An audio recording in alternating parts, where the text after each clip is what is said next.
He was the #1 pick in 2016, an All-NBA player in 2019, and now the Nets don't even know what to do with Ben Simmons. Boy, ain't no way. Sometimes it feels like these two can't be the same player. These clips are 4 years apart, and in those 4 years, Ben Simmons has not only regressed, he's become a liability. To the point that the Nets coach Jacque Vaughn couldn't even figure out where to put Ben and said, "You put another big next to Ben, then you got to figure out what the spacing is around him.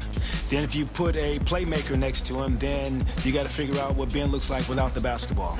Then if you go small with Ben, then you got to figure out, can you rebound enough with him?" All right, so the challenges are ahead of us. Wait, he pretty much just said that Ben is trouble everywhere, and why wouldn't he be? His scoring average has dropped from 16.9 points from his rookie year to 6.9 now. Heck, he can't even start on the new look Nets. He's averaging more fouls than field goals made.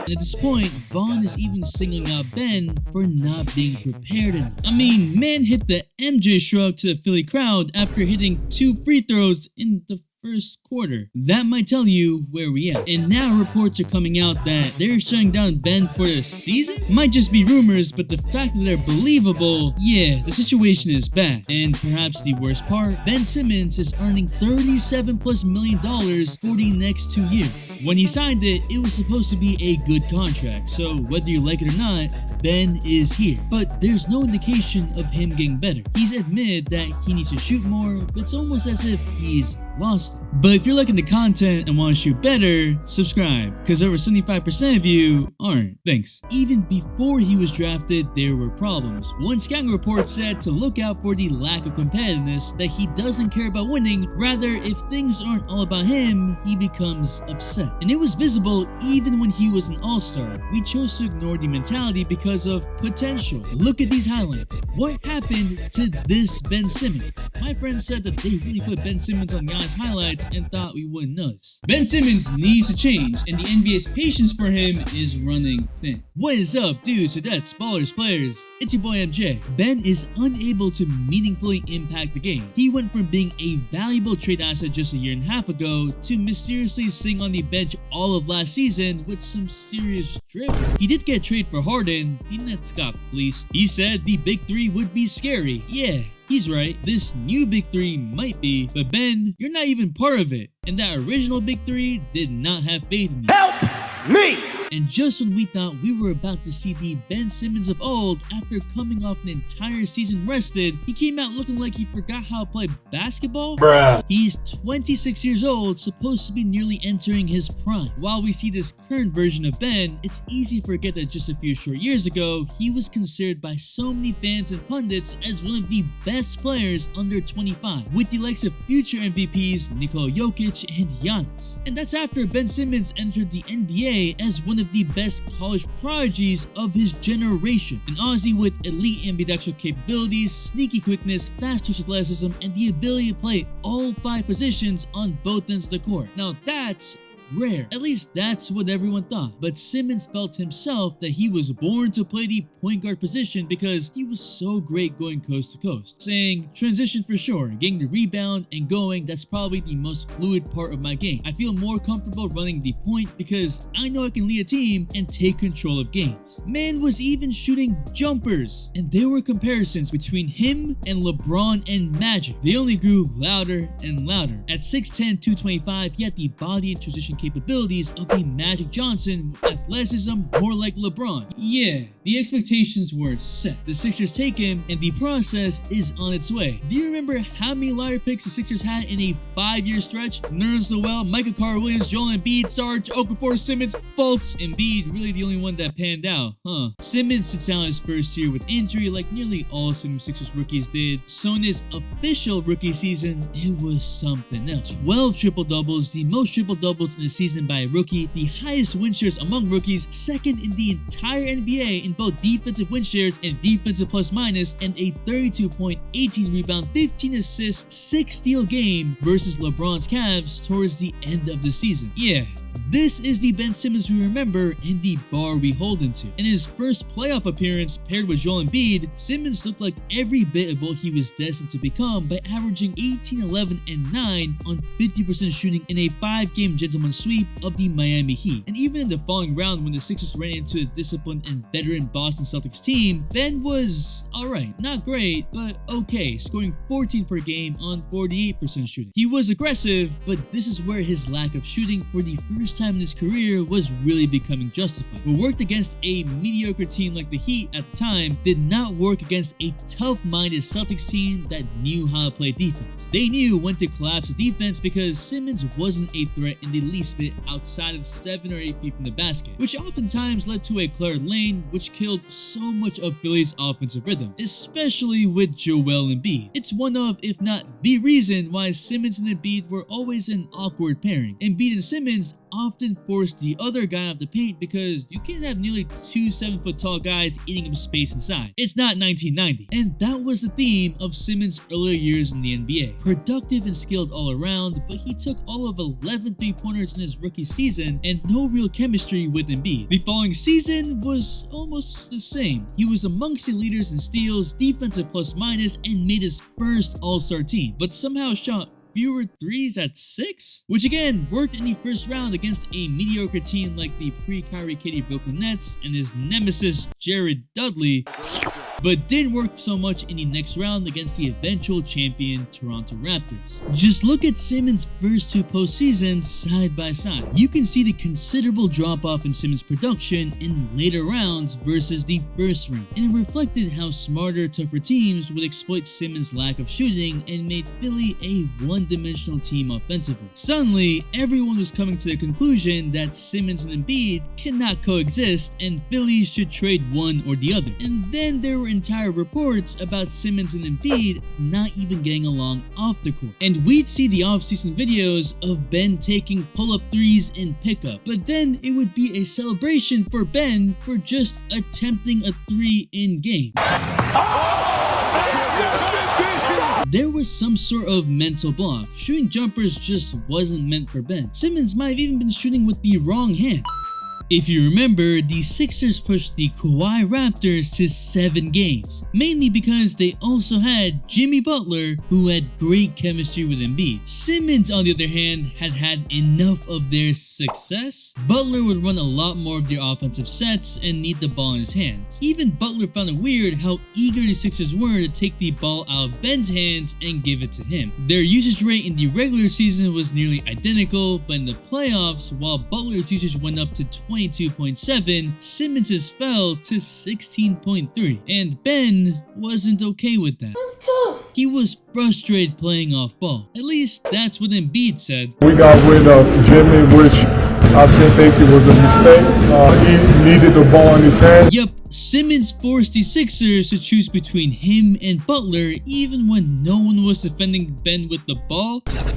I wanted to use Ben Simmons and Sower to sponsor today's video. Scratch that, he's not even playing. But you get 20 free common cards when you sign up, and with those cards, you make lineups and enter competitions. Free daily cards and rewards for how well you do. I made leagues for us, and y'all doing amazing, with prizes coming soon. I also took Cam Thomas as a reward, cause it ain't funny no more. And as I make my lineup, I'm trying to figure out which players will do better than their 10-game average. I'm gonna pick a real point guard, De'Aaron Fox. In post-trade deadline, Josh Hart has been on the up. Like Jakob, but I don't think Jakob is dropping 30 again this week, so I'm gonna go with DFX. And you can always find your favorite players in the marketplace. Join my new league with the link, and future prizes like playoff tickets and gift cards are coming soon. And if you buy 5 cards from the marketplace, you'll get 1 free limited card on me using a link in the description. So go check it out. It's free, fun, and helps the channel. And because Butler was the more uncontrollable player, the Sixers got rid of Butler, even though that was the best version of the Sixers we had seen. So now, in his 3rd year, you would think that Ben would take that big step, especially since the widely recognized phenomenon known as the leap happens in your 3rd year. Look at Tatum going from 15.7 points per game to 23.7 in his 3rd year. Tyrese Halliburton became an all-star in his 3rd year. And well, Ben went from 16.9 points, 7.7 assists to 16.4 4 points per game and 8 assists while attempting 7 threes? Nope.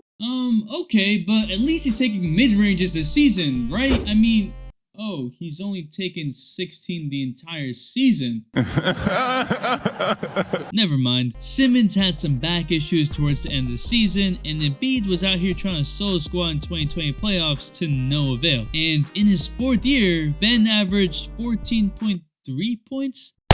But Simmons was out here making a new identity, being a versatile defender and making his own case, like that game against the Utah Jazz in 2021 after Rudy Gobert thought he deserved the Defensive Player of the Year over Simmons, to which Simmons responded by saying, "I'm one of those guys that can guard 1 through 5. The confidence was there. It's a mismatch nearly every time when I step on the floor. Doc Rivers came in to coach. The Sixers had championship veterans in Dwight Howard and Danny Green. They were the #1 seed. And yes, Simmons was a really good defender, able to stop perimeter guards, 2-time first team all defense, bang with bigs down low, even if Giannis was babying him. I mean, Simmons would come back and dunk it here. These quotes came after Simmons went for a 42-point triple-double with 5 steals. But that was without Embiid playing, which only adds to all the talk of trade Embiid, trade Ben, keep both, kept going on. But again, we weren't seeing that sort of dog on the court often enough for all the talk Ben is doing. Getting stars kicked off the team, being on a similar level to Embiid, and also. But all that talk is quickly gonna disappear. Right there. Look at Embiid's reaction. The Sixers did not handle it well. They were expected to at least get to the Eastern Conference Finals, but that possession was the breaking point. Because in every 4th quarter in a 7-game series, Simmons refused to shoot. He hurt their spacing more than ever. In that series, Simmons averaged 9.9 points and 8.6 assists. This was the 3rd time in his career that Simmons went MIA in a playoff series. He was historically awful from the free throw line, looked scared to shoot the ball, couldn't back down guys that were like a foot shorter than him, and couldn't even guard Trae Young. The whole Defensive Player of the Year talk, yeah, nothing. And he became a huge late game liability after the Hawks started employing the hack a bench strategy that led to Simmons shooting an atrocious 34% from the free throw line.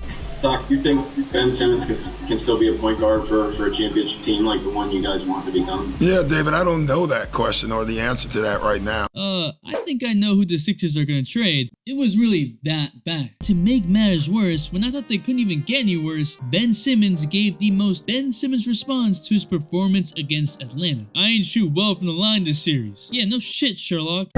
He also said that offensively, he wasn't there, that he didn't do enough for his teammates, that there was a lot to work on. Okay, some actual accountability, but actions speak louder than words. Instead of committing to the city of Philadelphia, putting more work into his game, and coming back stronger than ever, Ben went quiet for some time and then demanded a trade in late August. Then training camp started. Even this saga would get weird because despite Embiid tweeting support for Ben, it wasn't enough, with Simmons showing up for training camp in sweats with his phone in his pocket.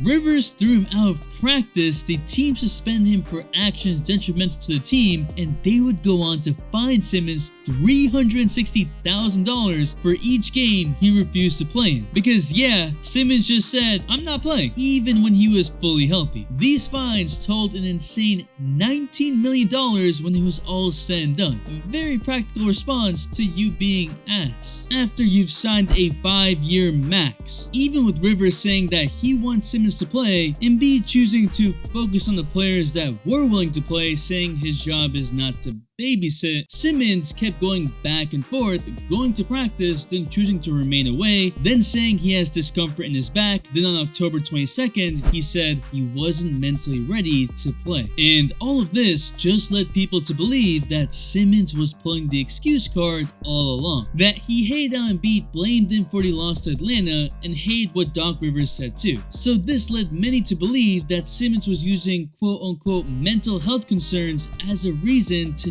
not show up to practice and stay away from the team while getting the bag. I don't know what exactly happened, but it was messy. Oh, and let me not leave out the excuse Simmons used to explain why he passed up the open dunk against Atlanta in the playoffs. In the moment, I just spun, and I'm assuming Trae Young is going to come over quickly. Bro, Trae Young is like 4.5 feet tall. Embiid is savage though.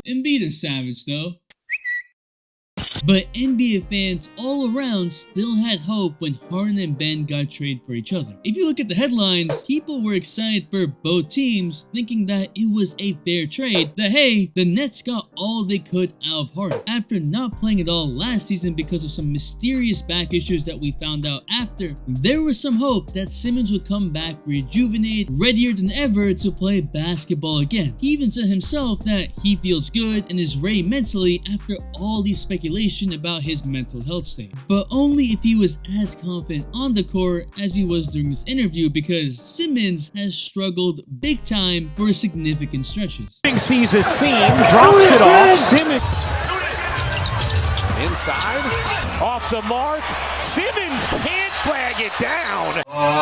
Still reluctant to shoot and lack of intensity on both ends of the court, and sometimes just looking downright long. Defensively speaking, he is having an impact. Negative 1.2 points per 100 possessions and impact switching, negative 1.3 effective field goal percentage when guarded by him. Nothing crazy, but solid. Again, sorry Nets, you traded an MVP for this. For a guy who was once the future of a franchise and one of the best young talents in the NBA, it's hard to stomach this all. After not coming off the bench a single time in his career, Simmons has been the sixth guy many times this season as the Nets try to find a role effective enough for him. Why you bullying me? Brooklyn's new head coach is confused, saying things along the lines of, I have no idea, but I'm trying. When Vaughn, who had rejuvenated the Nets to a 17-2 spurt with KD and Kyrie, said he couldn't figure out a place for Ben even amongst a team filled with role players, it hit home that it might really be over for him, and he has no trade value throughout the league. At this point, the Nets don't even know what to do with him. You can't trade him either. But repeatedly, we've just seen Ben run away from the challenge and not accept his shortcomings. Yes, he is one of the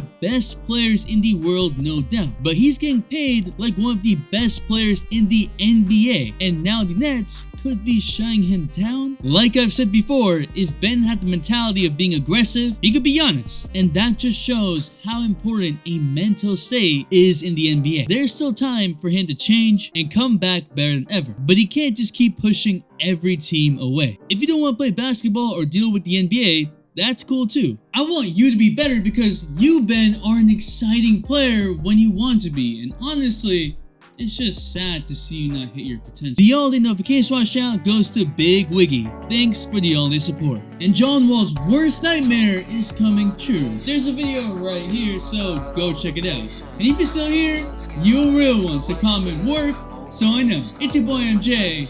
We out and we vibe.